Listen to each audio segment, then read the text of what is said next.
तो कैसे हैं आप लोग। स्वागत है आपका इस वीडियो में। और इस वीडियो में हम पढ़ रहे हैं क्लास 10th के हिस्ट्री का चैप्टर नंबर 5 जिसका नाम है एज ऑफ इंडस्ट्रियलाइजेशन। और यह है वीडियो नंबर 7th इस चैप्टर का, और यह है लास्ट वीडियो इस चैप्टर का। इसके बाद ये चैप्टर ख़त्म हो जाएगा। और अगर आपने इसके पीछे के वीडियोस नहीं देखे हैं इस चैप्टर के, तो नीचे डिस्क्रिप्शन में प्लेलिस्ट का लिंक दिया हुआ है जहाँ से आप सारे वीडियोस देख सकते हैं इस चैप्टर के। तो आइए हम आगे बढ़ते हैं और पढ़ते हैं इस टॉपिक को। टॉपिक नंबर 6 है मार्केट फॉर गुड्स। तो देखिए इस चैप्टर में हमने काफ़ी चीज़ें पढ़ी इंडस्ट्रियलाइजेशन के बारे में, कि किस तरीके से फैक्ट्रीज बैठती हैं, किस तरीके से इंडिया में प्रोडक्शन शुरू हुआ, और भी बहुत सारी चीज़ें हमने देखा। और अब हम देखने वाले हैं कि जो प्रोडक्ट बनाए जाते हैं उनके लिए मार्केट कहाँ से आते हैं और किस तरीके से उनका प्रचार किया जाता है। तो ये हमने पहले के वीडियोस में देखा कि जो ब्रिटिश मैन्युफैक्चरर थे वो चाहते थे कि जो इंडियन मार्केट है उसके ऊपर उनका कब्जा रहे। और हमने ये भी देखा कि किस तरीके से जो इंडियन वेवर्स थे और क्राफ्ट्समैन थे, ट्रेडर्स थे और जो इंडस्ट्रियलिस्ट्स थे वो कॉलोनियल कंट्रोल को एक तरीके से रजिस्ट कर रहे थे। और इसके साथ ही वो टैरिफ प्रोटेक्शन डिमांड कर रहे थे, वो अपने लिए अपना स्पेस तैयार कर रहे थे, और वो क्या कहते हैं मार्केट में अपने प्रोडक्ट को एक तरीके से लाना चाहते थे और उसकी जो प्रोडक्शन है उसको बढ़ाना चाहते थे। लेकिन जब भी कोई नया प्रोडक्ट जो है वो मार्केट में प्रोड्यूस किया जाता है या फिर इंट्रोड्यूस किया जाता है, तो लोगों को एक तरीके से परसुएड करना होता है, मनाना होता है कि आप इन चीज़ों को खरीदें, और उन्हें ये फील कराना होता है कि उनको इन चीज़ों की ज़रूरत है। तो आखिर ये कैसे होता था? तो आज की अगर हम बात करें तो आज या फिर एक जो तरीका है ये करने का, किसी भी कंज्यूमर को या फिर किसी भी व्यक्ति को क्या कहते हैं मनाने का कि आपको इस चीज़ की ज़रूरत है, वो है एडवर्टीज़मेंट। और आप जानते ही होंगे कि जो एडवर्टीज़मेंट है वो एक तरीके से प्रोडक्ट को ऐसा अपीयर कराता है या फिर ऐसा दिखाता है जैसे कि आप उस प्रोडक्ट के बिना जिंदा ही नहीं रह सकते, या फिर आप उस प्रोडक्ट के बिना आपकी डेली लाइफ चल ही नहीं सकते, यानी कि वो प्रोडक्ट आपके लिए बहुत ही नेसेसरी है। और जो एडवर्टीज़मेंट होता है वो एक तरीके से लोगों के दिमागों को एक तरीके से शेप करने में मदद करता है या फिर शेप करता है, और लोगों की नई ज़रूरत क्रिएट करता है। और आज हम ऐसे वर्ल्ड में रह रहे हैं जहाँ पर जो एडवर्टीज़मेंट है वो हमें एक तरीके से पूरी तरीके से घेरे हुए रहती है। चाहे हम न्यूज़पेपर की बात करें, मैगज़ीन की बात करें, होर्डिंग्स की बात करें, स्ट्रीट वॉल्स की बात करें, टेलीविज़न स्क्रीन्स की बात करें, चाहे कहीं की भी बात करें, पूरा वर्ल्ड एक तरीके से एडवर्टीज़मेंट के ऊपर चल रहा है। और जितनी भी कंपनीज़ है वो अपने प्रोडक्ट का एडवर्टीज़मेंट ज़रूर ही करती है। और अगर हम हिस्ट्री की बात करें और हिस्ट्री में देखें तो हम ये बात ध्यान देंगे कि शुरुआत इंडस्ट्रियल एज के शुरुआत से ही जो एडवर्टीज़मेंट था वो बहुत ही इम्पॉर्टेंट था, और ये बहुत ही इम्पॉर्टेंट पार्ट इसने एक अदा किया जो प्रोडक्ट्स थे उनके मार्केट को एक्सपैंड करने के लिए। और लोगों का जो कल्चर है, यानी जो कंज्यूमर कल्चर जिसे हम कह सकते हैं खरीदारी कल्चर, उसको एक तरीके से इसने शेप करने में बहुत ही इम्पॉर्टेंट भूमिका निभाई है।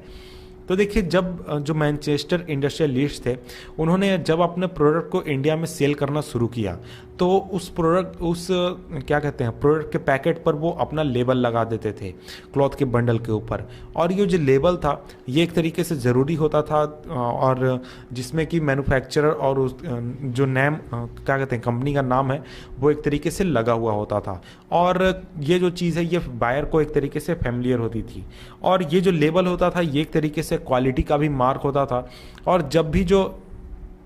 बायर होता था वो ये चीज़ देखता था मेड इन मैनचेस्टर, तो ये एक तरीके से उसके लिए क्या कहते हैं उसको कॉन्फिडेंस ये फील कराता था कि ये जो प्रोडक्ट है ये बहुत ही अच्छी क्वालिटी का है क्योंकि ये मैनचेस्टर में बना है। तो इस तरीके से हम देख सकते हैं कि ये जो चीज़ है, यानी कि जो लेबल, सिर्फ एक लेबल की मेड इन मैनचेस्टर, ये लोगों को ये फील करा सकती है कि इस प्रोडक्ट की क्वालिटी जो है वो काफ़ी अच्छी है, और लोग उस पर बिलीव भी करते थे। लेकिन यहाँ पर यह बात ध्यान देनी चाहिए कि जो लेबल्स हैं वो सिर्फ वर्ड्स या फिर टेक्स्ट कैरी नहीं करते हैं, और जो लेबल्स होते थे उनके अंदर इमेजेस भी होते थे, और इनको एक तरीके से काफ़ी साफ़ सुथरे तरीके से और काफ़ी अच्छी तरीके से दिखाया जाता था। और अगर हम पुराने लेबल्स के ऊपर देखें तो हमें ये समझ में आएगा या फिर हमें आइडिया मिलेगा कि जो मैन्युफैक्चरर थे उनके दिमाग में क्या चल रहा था, उनके कैलकुलेशन क्या थे, और वो लोगों को किस तरीके से अपनी ओर करना चाहते थे। तो देखिए इसके लिए वो इंडियन गॉड्स के इमेजेस का यूज़ करते थे, या फिर जो गॉडेसेस थी उनके इमेजेस का यूज़ करते थे, और जो लेवल्स के ऊपर हमेशा इनका ही पिक्चर एक तरीके से होता था। और इसे इस तरीके से हम देख सकते हैं कि जो गॉड है यानी कि जो भगवान है उसने एक तरीके से अप्रूवल दिया है कि इस चीज़ को बाज़ार में बेचा जाए, या फिर उनकी मर्जी है, उनका आशीर्वाद है इस प्रोडक्ट के साथ, इस तरीके से लोगों को दिखाया जाता था। और जो कृष्णा या फिर सरस्वती का जो इमेज है वो एक तरीके से लोगों के ऊपर ये फील कराने के लिए यूज़ किया जाता था कि जो मैन्युफैक्चरर है जो कि फॉरेन लैंड में है वो एक तरीके से इंडियन लोगों को एक तरीके से फेमिलियर फील कराने की कोशिश करता था। और अगर हम लेट 19th सेंचुरी की बात करें, जो मैन्युफैक्चरर्स थे वो प्रिंटिंग कैलेंडर क्या कहते हैं कैलेंडर प्रिंट करना उन्होंने शुरू कर दिया ताकि वो अपने प्रोडक्ट को पॉपुलराइज कर सके। तो देखिए न्यूज़पेपर्स और मैगजीन्स में भी एडवर्टीजमेंट का काम किया जाता था, लेकिन न्यूज़पेपर और मैगजीन के मुकाबले जो कैलेंडर्स था वो सभी लोगों के द्वारा यूज़ किया जाता था, जो लोग अनपढ़ थे या फिर जिन लोगों को पढ़ाई लिखाई नहीं आती थी, और भी जो गरीब लोग थे वो सभी लोग कैलेंडर्स का यूज़ करते थे। और इन कैलेंडर्स को शॉप्स में टांगा जाता था, टी शॉप्स में, या फिर गरीब लोगों के घर में भी टांगा जाता था, और जितना कि इनको ऑफिसेज में या फिर मिडिल क्लास अपार्टमेंट्स में टांगा जाता था। और जो लोग इन कैलेंडर्स को अपने घरों में रखते थे या फिर अपने ऑफिसेज या फिर अपने शॉप्स में रखते थे वो हमेशा ही एडवर्टीजमेंट को देखते रहते थे। दिन ब दिन या फिर एक साल तक उनका जो कैलेंडर का जो एक तरीके से कैलेंडर्स को देखते थे तो उनके दिमाग के ऊपर एक बहुत ही उसका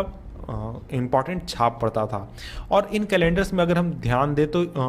इनमें जो भगवान लोग हैं उनके इमेजेस का भी काफ़ी ज़्यादा यूज़ किया जाता था नए प्रोडक्ट को बेचने के लिए। तो जैसे जो इमेज गॉड्स के यूज़ किए जाते थे उसी तरीके से जो इम्पोर्टेंट पर्सनल थे, इम्पोर्टेंट लोग थे, उनके इमेजेस को भी यूज़ किया जाता था, जैसे कि इम्परर्स हो गए या फिर नवाब हो गए, उनके इमेजेस को यूज़ किया जाता था और उनको भी एडवर्टीजमेंट करने के लिए या फिर कैलेंडर्स में यूज़ किया जाता था। और जो मैसेज है वो ये सिंपली कहना चाहता था कि अगर आप रॉयल फिगर को यानी राजा को एक तरीके से रिस्पेक्ट करते हैं तो इस प्रोडक्ट को भी आपको रिस्पेक्ट देना चाहिए। और जब हम प्रोडक्ट को एक तरीके से दिखाते हैं कि इस प्रोडक्ट को किंग द्वारा यानी राजा द्वारा यूज़ किया जाता है, यानी कि जो राष्ट्रीय परिवार है वो अगर यूज़ करता है इस प्रोडक्ट को तो इसकी क्वालिटी को एक तरीके से क्वेश्चन नहीं किया जा सकता है, इसकी क्वालिटी ख़राब हो ही नहीं सकती है। और इसके अलावा तो ये सभी बातें होगी जो ब्रिटिश मैन्युफैक्चरर थे उनकी। और जब इंडियन मैन्युफैक्चरर्स अपने प्रोडक्ट को एक तरीके से एडवर्टाइज करते थे तो वो ये इस बात का खास ख्याल रखते थे कि जो नेशनलिस्ट मैसेज है यानी देशभक्ति का जो मैसेज है वो बिल्कुल क्लियर और लाउड होना चाहिए, यानी लोगों को ये पता चलना चाहिए कि ये जो प्रोडक्ट है ये इंडियन मैन्युफैक्चरर द्वारा बनाया गया है, यानी इंडियन लोगों द्वारा बनाया गया है। और लोगों को ये फील कराने की कोशिश की जाती थी कि अगर आप देश के बारे में सोचते हैं यानी कि देश के बारे में आप केयर करते हैं तो आपको ऐसे प्रोडक्ट को खरीदना चाहिए जो कि इंडियंस द्वारा बनाया गया है, इंडियंस लोगों द्वारा बनाया गया है। तो इस तरीके से जो एडवर्टीजमेंट थे वो एक तरीके से व्हीकल बन चुके थे, एक तरीके से गाड़ी बन चुके थे नेशनलिस्ट मैसेज फैलाने के लिए, जो स्वदेशी का मैसेज था उसको फैलाने के लिए। तो देखिए इसके बाद इसके नीचे कंक्लूजन दिया गया है, कंक्लूजन को आप खुद ब खुद पढ़ सकते हैं और इसको आप समझ सकते हैं,